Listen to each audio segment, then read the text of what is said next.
Hello बच्चों। आज हम लोग क्लास 12 का चैप्टर नंबर 2 का सेकेंड वीडियो स्टार्ट करने जा रहे हैं। ठीक है, तो इसके पहले मैंने एक वीडियो ऑलरेडी बना रखा है जिसपे मैंने सारी बेसिक चीज़ें बता रखी है और एक डेरिवेशन बता रखा है potential due two point charge. ठीक है, और आज के इस वीडियो लेक्चर में हम लोग देखेंगे पोटेंशियल ड्यू टू डाइपोल। तो जिस भी बच्चे को बेसिक से चैप्टर नंबर 2 स्टार्ट करना है तो वो वीडियो जरूर देखें, तो उससे आपका कॉन्सेप्ट क्रिस्टल क्लियर हो जाएगा। ठीक है, आइए चलिए क्लास स्टार्ट करते हैं। तो सबसे पहले टॉपिक स्क्रीन पे मैं लिख देता हूँ। आप लोगों को व्हाइट बोर्ड विजिबल है? Yes sir. तो देखिए टॉपिक का नाम लिख रहा हूँ मैं,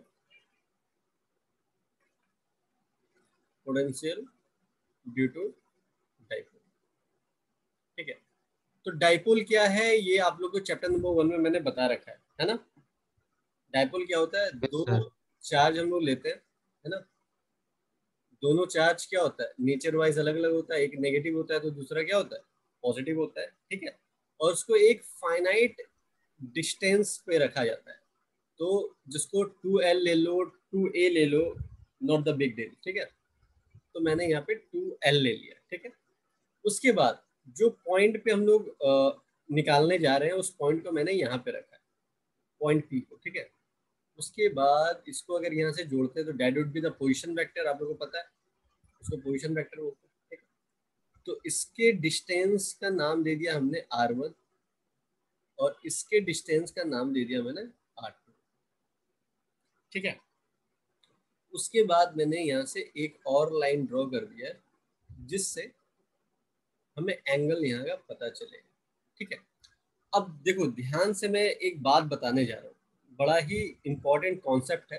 ठीक है, वो आप अपने लाइक जब भी आपके मान लो एग्जाम में डेरिवेशन पूछ दिया गया तो ये बातें लिखना मत, ये बातें मैं आपको बस समझाने के लिए बता रहा हूँ। एक्चुअल में ये जो डायग्राम है आप लोगों को समझाने के लिए मैंने थोड़ा सा इस तरीके का बनाया है। एक्चुअली ये डायग्राम जो बनेगा 2L मतलब काफी ये छोटा होगा। ठीक है, ये काफी छोटा है और ये R जो है वो काफी बड़ा है। आया समझ में? क्लियर है? Yes sir. तो ये पॉइंट P है, ये मेरा दो डाइपोल है, ये -Q है, ये +Q। तो ये स्मॉल एंगल है। आया समझ में? एक्चुअल में यस सर। ये डायग्राम होगा बट ये आपको अच्छे से समझ में नहीं आएगा, इसलिए मैंने इसको ड्रॉ नहीं किया। तो मैंने ये वाला डायग्राम ड्रॉ करा है। आया समझ में? तो देखिए एक चीज मैं आपको क्या बताने जा रहा हूँ कि क्यों मैंने ये कॉन्सेप्ट बताने जा रहा हूँ। मैं क्यों कॉन्सेप्ट बताने जा रहा हूँ, क्योंकि अगर मान लो एक पॉइंट है P है। ठीक है, अगर यहाँ से दो लाइनें गई है, एक छोटी लाइन गई है और एक बड़ी लाइन गई है, तो अगर मैं आपको बोलूं कि दोनों लाइन का जो डिस्टेंस का डिफरेंस बताओ मुझे, तो आप कैसे बताओगे? तो आप क्या बोलोगे कि सर यहाँ से एक परपेंडिकुलर ड्रॉ कर दीजिए, यहाँ से क्या परपेंडिकुलर लाइन ड्रॉ कर दीजिए, तो ऑलमोस्ट ये वाला और ये वाला इक्वल हो जाएगा सर। आया समझ में?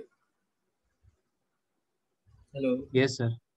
तो जब यस ये सर। दोनों लाइन इक्वल हो जाएगा तो ये जो ट्रिक एप्लीकेबल है for only the small angle. किसके लिए एप्लीकेबल है? स्मॉल एंगल के लिए। ठीक है, बड़े एंगल के लिए ये ट्रिक एप्लीकेबल नहीं होगा। तो यहाँ पे स्मॉल एंगल की ही तो बात हो रही है। स्मॉल एंगल है ना, काफी स्मॉल है, देखो, है ना। Yes sir. तो इसलिए ये वाला ट्रिक हम लोग अभी लगाएंगे। ठीक है, चलो, ये एक कॉन्सेप्ट था इस डेरिवेशन को करने के लिए। एक और ट्रिक है, एक और कॉन्सेप्ट है, वो भी बता देता हूँ। वो कॉन्सेप्ट मैंने आपको चैप्टर नंबर 1 पे बता रखा है। वो क्या था कि number of charges equal to the क्या बताया था? याद करो, याद करो आप लोग, जब हम लोग डाइपोल एक्सियल के लिए और इक्वेटोरियल के लिए कर रहे थे तो एक स्टेटमेंट मैंने अपने नोट्स में दे रखा है, number of charges equal to the magnitude number of of. The magnitude number of the electric field lines. Exactly exactly, very good Siddharth. तो यहाँ पे क्या करेंगे, उसी चीज को थोड़ा सा रिपीट करेंगे इन टर्म्स ऑफ पोटेंशियल। तो यहाँ पे मैं क्या लिखूंगा, यहाँ देखो साइड में लिख दे रहा हूँ, इसको आप उस पर मत लिखना, डेरिवेशन में मत लिखना, बट आप नोट दे करके कहीं पे लिख लेना कि number of charges is equal to number of potential. आया समझ में? तो यहाँ पे कितने चार्जेस है सिद्धार्थ? 2 चार्जेस है ना, तो यस सर। पोटेंशियल भी कितने निकलेंगे? 2 निकलेंगे, राइट? यस। तो चलिए हम लोग नेट पोटेंशियल निकालने के लिए जा रहे हैं। नेट पोटेंशियल, तो नेट पोटेंशियल क्या होगा हमारा? V equals to V1 plus V2। Clear है ये? Yes sir. V का फॉर्मूला आप लोगों को पता ही है। V का फॉर्मूला क्या होगा? KQ by R. तो KQ बाई आर एक V1 माइनस के लिए होगा, एक V1 पॉजिटिव के लिए होगा। तो K माइनस क्यू बाई, यहाँ पे क्या लिखेंगे? R1 R1। प्लस V2 के लिए क्या लिखूंगा? KQ by upon R2। कोई दिक्कत यहाँ तक? नहीं। अब मैं नो क्या सर। करूंगा? अब मैं क्या करूंगा, यहाँ से KQ कॉमन ले लूंगा बाहर। तो KQ कॉमन ले लिया तो आया -1 upon R1 plus 1 upon R2। थोड़ा सा इसको रीअरेंज कर लेते हैं। कैसे अरेंज कर लेते हैं? V equals to KQ equals to 1 upon R2 minus 1 upon R1 लिख सकता हूँ मैं। Yes sir. Yes sir. इसके बाद क्या कर सकता हूँ मैं? एलसीएम ले लूंगा मैं। एलसीएम ले लिया, R1 R2, तो यहाँ पे क्या आ जाएगा बताइए? R1 R1 minus minus R2। R2। R1 minus R2। तो इसको नाम दे देंगे इक्वेशन नंबर 1। ठीक है, ये हम लोग अभी हाफ स्टेज तक पहुंच गए इस डेरिवेशन में। यहाँ तक कोई प्रॉब्लम है तो बताइए। No sir. नहीं। No sir. अब जो कॉन्सेप्ट मैंने अभी जो स्मॉल एंगल वाला बताया था, तो ये क्या था? Small angle. तो स्मॉल एंगल था, तो ये वाला डिस्टेंस और ये वाला डिस्टेंस दोनों बराबर है क्या? देखो, R1 डिस्टेंस और सर R2 डिस्टेंस बराबर है क्या? Yes sir. मारूंगा ना, कैसे बराबर है? अभी तो बताया ना यार, कैसे बराबर है? ये इसको परपेंडिकुलर रखूंगा तब ना बराबर होगा यार। हाँ सर, वो बराबर वो नहीं है। हाँ सर। सर मुझे R1 इज लगा वो ग्रेटर, परपेंडिकुलर है R1 इज इसीलिए। Greater, R1 is greater than R2 है ना यहाँ पे। Yes yes sir. सर। तो देखिए यहाँ पे लिख देंगे हम लोग, नेक्स्ट स्लाइड में चलते हैं। यहाँ पे लिख देंगे R1 is greater than R2। तो R1 is greater than R2, तो फिर क्या करेंगे हम लोग? यहाँ पे एक लाइन ड्रॉ करेंगे उसका डिफरेंस निकालने के लिए, है ना? लाइन ड्रॉ कर दिया ना? लाइन ड्रॉ कर दिया, तो ये वाला फिर डिस्टेंस क्या हो जाएगा? ये क्या हो जाएगा? ये हो जाएगा R1 माइनस R2। नहीं हो जाएगा? हेलो, नो शशि सर, एक बार समझा दीजिए। ये परपेंडिकुलर डिस्टेंस ड्रॉ किए हैं, तो फिर ये वाला और ये वाला इक्वल नहीं हो जाएगा ऑलमोस्ट? अभी तो बताए थे कॉन्सेप्ट। Yes sir. तो जब ये वाला, तो ये पूरा का पूरा R1 है, ये पूरा का पूरा क्या है? R1 है। R1। तो ये हाँ वाला सर क्या समझ होगा? गया। यहाँ से यहाँ तक R1 माइनस R2 नहीं होगा? R1 minus R2। क्लियर है सिद्धार्थ यहाँ तक? Yes sir. चलिए, अब हम लोग ये वाला ट्राइंगल को पकड़ ले रहे हैं। इसका नाम दे देते ए, इसका नाम दे देते बी, इस वाले पॉइंट को, और इसका नाम देते सी। तो इन ट्राइंगल ए बी सी, समझ में आ रहा है ए बी सी कौन सा ले रहे हैं हम लोग? Yes sir. अब जरा ध्यान से देखना। अब हमको क्या है कि ये R1 माइनस R2 और 12 मुझे लाना है, तो कौन सा ट्रिग्नोमेट्रिक वाला टर्म लेंगे जो ये दोनों का यूज कर सकते हैं? Cos theta. याद करो, कॉस थीटा क्या होता है? Base upon height. Pandit Bhola Prasad Hari Hari बोल होता है ना। तो सॉरी, पहले इसको लिख देता हूं मैं, in triangle A B C, in triangle A B C. तो कॉस थीटा इक्वल टू क्या होता है? ये डिजाइन क्यों बन जा रहा है अपने? एक second. Cos theta equal to क्या होता है? Base upon height. Base upon height. तो डायग्राम में चलिए बताइए, बेस क्या है और हाइट क्या है? जल्दी बताइए फटाक से। सर बेस है R1 minus R1 R2। Minus R2 और हाइट है 12। Very good. नो। यहाँ नो। पे क्या पुट करेंगे? R1 माइनस R2 अपॉन ये क्या करेंगे? 12, है ना? तो R1 माइनस R2 का वैल्यू फाइंड आउट हो गया। R1 माइनस R2 क्या हो जाएगा? 12 cos थीटा नहीं हो जाएगा? सर एक यस सर। क्वेश्चन पूछे सर, एक गलती हुआ सर। हाँ जी बताइए, पूछिए। सर बेस अपॉन हाइपोटेनियस होता है कॉस थीटा का है। हाँ हाँ, तो हाइट तो नहीं है, सर वो वहाँ पे हाइपोटेन्यूज एक हाइपोटेनियस ही बात है। वो, सर यहाँ पे हाइपोटेनियस 12 है या वो है जो 12 होगा ना, 90। 12 होगा ना। ये तो सर थीटा के सामने वाला साइड परपेंडिकुलर होता है ना? अरे बाबा ये ट्रायंगल की बात कर रहे हैं, ए बी सी, परपेंडिकुलर तो ये 90 डिग्री हो गया ना, ये 90। ओ सर तब 12 होगा, यस सर समझ गया। अब ये भी नहीं आ रहा क्या समझ में आपको? नो सर आ रहा है, वहां पे कुछ था कंफ्यूजन, चलिए, थीटा में था कुछ। तो R1 minus R2 equal to 12 cos theta हो गया। अब इसको पुट कर देंगे, इक्वेशन नंबर 2 को पुट कर देंगे 1 पे, तो 1 पे देखो क्या लिखा हुआ था, v इक्वल्स टू क्या कर देंगे हम लोग, के क्यू। R1 माइनस R2 का वैल्यू देखो क्या है यहाँ पे, R1 माइनस R2 का वैल्यू 12 cos थीटा, तो यहाँ पे पुट कर देते हैं 12 cos थीटा, 12 cos थीटा है, R1 R2 है ना। Yes sir. Yes sir. v equals to, अब देखो ध्यान से, q और 12 इसको क्या लिख सकते हैं हम लोग, p लिख P। सकते हैं, तो के P cos theta upon R1 R2, यही हमारा रियल इक्वेशन है किसका, potential due to dipole. But special cases भी हैं इसमें, तो स्पेशल केस आइए चलिए देखते हैं।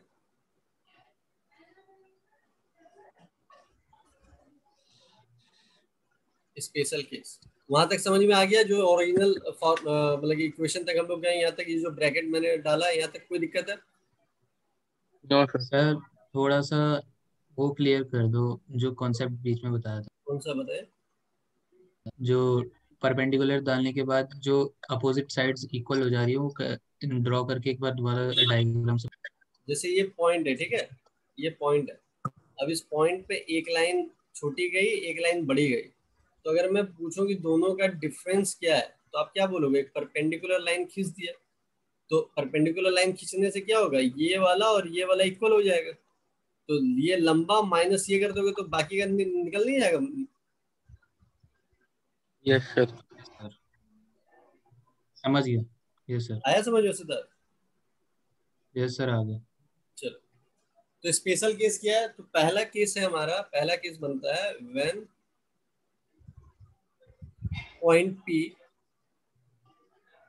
व्हेन पॉइंट पी, जो हमारा पॉइंट पी था उसको लाई करवा रहे हैं, lies on the axis of dipole. तो अगर एक्सिस ऑफ डाइपोल पे पॉइंट पी रख रहे हैं, तो ये देखिए, ये पॉइंट पी जो हमारा था उसको यहाँ नहीं रख करके यहाँ पे रख रहे हैं, तो क्या हो जाएगा, हमारा एंगल क्या बनेगा, एंगल 0 डिग्री बन जाएगा। अगर इस पॉइंट पी को हम लोग यहाँ पे रख देंगे axis of the dipole, yes sir. Yes sir 0 बन जाएगा। तो थीटा हमारा क्या बनेगा, 0। तो भैया यस सर। थीटा, तो यहाँ पे लिख देंगे देन थीटा इक्वल टू क्या हो जाएगा, 0।